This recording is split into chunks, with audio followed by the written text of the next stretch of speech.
Every drop tells a story, every heartbeat a connection. This is the mother's milk journey. It's 2 a.m. Your baby has been nursing for what feels like hours. Your body aches, your eyes sting, and that whisper in your mind keeps saying, "I must be running out of milk." You glance at the clock, then at your baby's tiny hands still clinging to you, and panic quietly rises. But here's the truth few mothers are ever told. These endless feeds are not a failure of your body. They're a sign of your baby's wisdom. This is cluster feeding, a natural rhythm designed to boost your milk supply, calm your baby, and synchronize your hormones together like an unseen dance between two hearts. Take a slow breath. You're not doing anything wrong. Your body is learning your baby's needs, one feed at a time. And if this moment feels lonely, remember, you're not alone here. Every mother in this circle once sat exactly where you are now, wondering if she was enough. If this message already brings a little comfort, stay with me. More mothers need to hear this, so share this video, leave your thoughts below, and subscribe so we can keep walking this journey together. I'm Dr. Emma Lewis, a pediatrician and lactation consultant who's spent over 10 years helping new mothers understand the language of their babies and the quiet brilliance of their own bodies. I've sat beside hundreds of women at 3 a.m., watching tears fall between tiny breaths, all asking the same question: why won't my baby stop feeding? The truth is, your baby isn't broken, and neither are you. Cluster feeding is nature's way of teaching balance between demand and supply, body and heart. In this video, I'll help you uncover 3 simple truths that will change how you see those endless nights. You'll learn why your milk is not disappearing, how your hormones work with your baby's needs, and what small, peaceful steps you can take tonight to trust your rhythm again. If you've ever felt confused or guilty during those long feeding hours, I invite you to stay close. Tap the like button so more mothers find this comfort, subscribe for gentle guidance every week, and share your own experience in the comments. We're building a safe circle of understanding here. Myth number 1, cluster feeding means you don't have enough milk. You're feeding again? Maybe your milk isn't enough. Those words sound harmless to the person saying them, but for a mother who hasn't slept in days, they can echo like thunder. I'll never forget Clara, a first-time mom I visited late one rainy evening. Her baby had been nursing almost nonstop for 48 hours. Her hair was tied in a messy bun, her eyes were red, and her hands shook as she held her pump. "I think my milk is gone," she whispered. Around her, bottles and timers filled the table like proof of her fear. But when I picked up her baby, his lips were moist, his skin pink, his heartbeat calm. Nothing about him said hungry. What was happening wasn't failure. It was biology at its most intelligent. Cluster feeding is not a sign of low supply. It's your baby's way of training your body. In those early weeks, your baby's tiny stomach grows quickly, and their frequent feeding tells your brain to release more prolactin, the hormone that signals your breasts to prepare for the next meal. It's like a perfectly tuned orchestra. Every extra nursing session fine-tunes your milk production for the coming growth spurt. The problem starts when fear takes over. Many mothers like Clara try to fix cluster feeding. They pump between feeds, add formula just in case, or time every latch with military precision. But our bodies don't thrive under panic. They thrive under trust. When we interfere too much, the natural rhythm between mother and baby begins to stumble. Formula tells your body it doesn't need to make as much milk. Overpumping exhausts you and increases stress hormones that actually slow the milk ejection reflex. The more anxious you become, the tighter your body holds back the flow. That night, I turned off her pump and said, "Let's stop counting and start breathing." I guided her to recline, place her baby on her bare chest, and let him find the breast without pressure. Within minutes, the baby latched softly, sucking in short, rhythmic bursts, then resting. Clara's shoulders dropped and tears slid down her cheeks. not of fear but of release. I could almost see her body remembering how to trust itself. The next morning she messaged me, "He slept 3 hours straight and my breasts feel full again." This is the truth I wish every mother heard before panic arrived. Your body is not broken. Cluster feeding is a design feature, not a flaw. Your baby knows how to guide your milk supply better than any app or schedule ever could. Each time they nurse in clusters, they are teaching your body to adapt, to match, to grow. So tonight, if you find yourself counting minutes or doubting your worth, pause. Place your hand on your heart and whisper, "I am enough. My milk is enough." Let that become your rhythm. If this message brings you even a moment of calm, let's keep spreading it.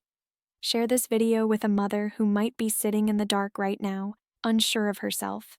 Tap like so this truth reaches more hearts, and subscribe so you'll have someone walking beside you through the next long night. Myth number 2. Your milk isn't rich enough. You need to supplement. Maybe your milk is too thin. Those words are whispered at kitchen tables, online forums, even by well-meaning relatives. They sound logical. You look at the pale, watery milk pumped into a bottle and wonder, is this really enough for my baby? I've heard that question countless times, and every time I smile gently, because I know the truth. Your milk changes perfectly with every feed. Let me tell you about Hannah, a mom who came to my clinic clutching 2 bottles of milk. "This one looks like skim milk," she said, pointing to the first, "and this one's thick and creamy. Should I throw the thin one away?" I asked when she had pumped them. "The first was right after he started nursing," she replied. "The second was a few minutes later." And that was my answer. You see, the thin milk she saw first was foremilk, rich in water, lactose, and energy to quench her baby's thirst. The creamy milk that followed was hindmilk, dense with fats that help her baby grow. They're not 2 different types of milk. They're 2 chapters of the same perfect story. Together they balance hydration, digestion, and growth. If you cut the story in half or discard one part, the balance disappears. Nature didn't make a mistake. Our expectations did. Many mothers panic when their milk looks less creamy, thinking formula might be better. But formula can't replicate the living intelligence of breast milk. Each drop carries enzymes, antibodies, hormones, and subtle cues tailored for your baby's unique stage that day. Even within 24 hours, your milk composition shifts. More immune factors during sickness, more fat during growth spurts, lighter texture on hot days. It's not about richness, it's about precision. When Hannah understood this, her face softened. "So it's supposed to look different?" she asked. "Exactly," I told her. "Your baby knows how to get what they need." That night, she messaged me a photo, her baby asleep on her chest, milk dribbled from the corner of his mouth, both looking utterly at peace. "I finally stopped doubting myself," she wrote. "This myth of thin milk doesn't just hurt, it steals a mother's confidence. And confidence, more than any supplement, is what sustains a healthy milk flow. When you stop comparing your milk's color to someone else's photo online and start watching your baby's cues, steady weight gain, wet diapers, content eyes, you'll realize your milk was never the problem. It was always enough. So, if anyone ever tells you your milk looks too light, smile softly and remember, it's exactly as your baby ordered it. You don't need a can of powder, you need trust, rest, and hydration. If this truth makes you breathe a little easier, pass it on. Like this video to remind yourself that your milk is miraculous.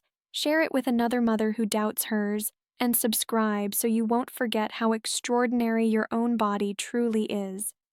Myth number 3. Frequent feeding means something's wrong with you. You're feeding too often. Something must be wrong with your milk, or with you. These are the kinds of comments that cut deepest because they strike at the heart of a mother's confidence. I've met many women who whisper this same fear late at night, convinced their bodies are broken simply because their babies want to nurse again after only 30 minutes. But the truth is the opposite. Frequent feeding is not a sign of failure, it's a sign of connection. Let's talk about Sarah, a mother of 2, who once told me, "My baby uses me as a pacifier." She said it half jokingly, half ashamed. Her mother-in-law had told her to let the baby cry it out or stretch the feeds. Yet when I watched Sarah nurse, what I saw wasn't weakness. It was a profound dialogue between 2 nervous systems learning to regulate each other. When your baby feeds often, sometimes it isn't about hunger at all. It's about safety. The act of suckling releases oxytocin, the hormone of calm and bonding. It slows your heart rate, lowers your stress hormones, and floods your baby's tiny brain with signals that say, "You're safe now." This comfort feeding is how babies recover from overstimulation, pain, or even just the noise of the world. It's how they reset. The real obstacle is not your milk. It's the pressure to be productive, to measure every feed by the clock. When you're told to ignore your baby's cues, you begin to silence your own instincts. And every time you override that quiet voice inside, your body tenses, releasing cortisol, which can interfere with milk letdown. In other words, stress, not your biology, is what blocks the flow. To rebuild that trust, start small. When your baby wants to nurse again, take one deep breath before latching. Feel your shoulders drop. Let your exhale tell your body it's safe to release. Sometimes step outside for a moment of sunlight or let your partner bring you water and sit beside you silently. These tiny acts form your support system, a shield against the noise of doubt. One evening, Sarah tried this. Instead of handing her baby to someone else, she held him skin to skin, dimmed the lights, and whispered, "I'm here." Within minutes, her baby stopped fussing, latched gently, and drifted into sleep. I finally realized, she told me later, he wasn't demanding, he was asking to connect. That moment changed everything. So please, stop measuring your worth by minutes or milliliters. Frequent feeding doesn't mean your milk is weak. It means your baby knows exactly where peace lives, right there, against your heartbeat. If this story touches something inside you, let that feeling stay a while. Press the like button to keep this reminder close. Share this video with a mom who feels overwhelmed tonight, and subscribe so you'll always have a calm voice waiting when the doubt returns. Let's pause for a moment and breathe together. You've walked through 3 heavy myths tonight, 3 voices that might have haunted your quietest hours, but now you can finally see the pattern behind them. They all whispered the same lie. You are not enough. And yet, everything your body has done proves the opposite. Myth 1 told you that constant feeding meant low supply, but your baby wasn't draining you. They were teaching your body how to match their rhythm. Every cluster was a message from your baby's body to yours. I'm growing. Please keep up with me. Myth 2 told you your milk was too thin, not rich enough. Yet we discovered that your milk is a living, changing language. Foremilk, hindmilk, antibodies, warmth, all flowing in perfect harmony. Each drop is exactly what your baby needs in that very moment. Myth 3 told you that frequent feeding meant something was wrong with you, but science showed us something else entirely. It's not hunger, it's healing. Oxytocin, the love hormone, connects your baby to safety and quiets both your hearts at once. These aren't random biological tricks. They are the design of connection. You and your baby were never meant to perform separately. You were meant to co-regulate, to breathe in sync. Every feed, every sigh, every drop of milk is the conversation that builds your baby's trust in the world, and it begins with your trust in yourself. So tonight, instead of counting minutes or ounces, I want you to count something else: moments of peace. That deep breath before you nurse, that tiny smile when your baby finally drifts to sleep, that quiet confidence when you whisper, "We're okay." Those are the signs that you're doing it right. Here's a simple rhythm I teach every new mother. When doubt rises, breathe. When exhaustion hits, rest. When fear returns, trust. Because no one else's voice should drown out the quiet wisdom of your body. Sometimes your greatest act of strength isn't doing more, it's slowing down enough to notice that everything's already working. The milk, the bond, the rhythm, it's all there, waiting for you to believe it. You don't need to fix yourself. You don't need to prove anything. You only need to remember that nature built you for this. And even when your nights feel endless, there's a calmness inside your body that knows exactly what to do, if only you'll let it lead. If this truth settles something inside you, hold it close. Tap the like button to keep it in your heart. Share it with another mom who needs to hear it tonight. And subscribe so we can keep learning, breathing, and trusting together. I remember one evening, years ago, sitting in a small hospital room with soft yellow lights. A young mother named Elena held her newborn tightly, tears falling silently onto the baby's blanket. She had been told her baby was feeding too much, that her milk was too weak, and that she should give up and use formula. Her eyes carried exhaustion, but beneath it, I saw something deeper, a quiet heartbreak. She looked at me and asked, "Why does my body keep failing me?" I took her hand gently and said, "It hasn't failed you once. You've just been taught to doubt it." That night, I stayed beside her as she nursed. At first, her shoulders were tight, her breath shallow, but then her baby's tiny fingers brushed her skin, and something changed. She exhaled, long and slow, and tears flowed again. But this time, they were different. The baby began to suck rhythmically, calm and content. The room filled with the soft sound of breathing and the faint rhythm of trust returning. In that stillness, Elena whispered, "I can feel it. My milk is coming," and I smiled. "No," I told her softly. It never left. That moment stays with me even now because it's what I wish every mother could experience. The quiet miracle of realizing that nothing was broken, nothing was lost. The body remembers how to love. It remembers how to give. All it needs is your permission to stop fighting and start listening. So if you're watching this and you've ever felt that same sting of doubt, I want you to know you are not alone. Every mother in this circle has carried that fear, and every one of them has come out stronger, gentler, wiser. You don't have to fix yourself. You just have to come home to yourself. Take a deep breath right now. Feel your heartbeat. That's the same rhythm your baby listens for when they feed. It's not the sound of inadequacy. It's the sound of life continuing, of love sustaining. If this story touched your heart, let's keep that warmth alive. Click like, not just for the video, but as a small promise to yourself to be kinder when the nights feel long. Share this with another mother who might need this same whisper of hope, and subscribe so we can keep building this safe, gentle space together. Thank you for staying until the end. If you're still here, it means this message found its way into a very tender part of you, and I want you to know how deeply that matters. You've taken time not just to learn about cluster feeding, but to understand yourself and your baby with compassion. That's the kind of love that changes generations. This space, the Mother's Milk Journey, was created for mothers like you to breathe, to learn, to rest, and to be reminded that your body is wise. Every week, we uncover one more truth hidden beneath the noise of guilt and comparison. Together, we turn science into calm and knowledge into peace.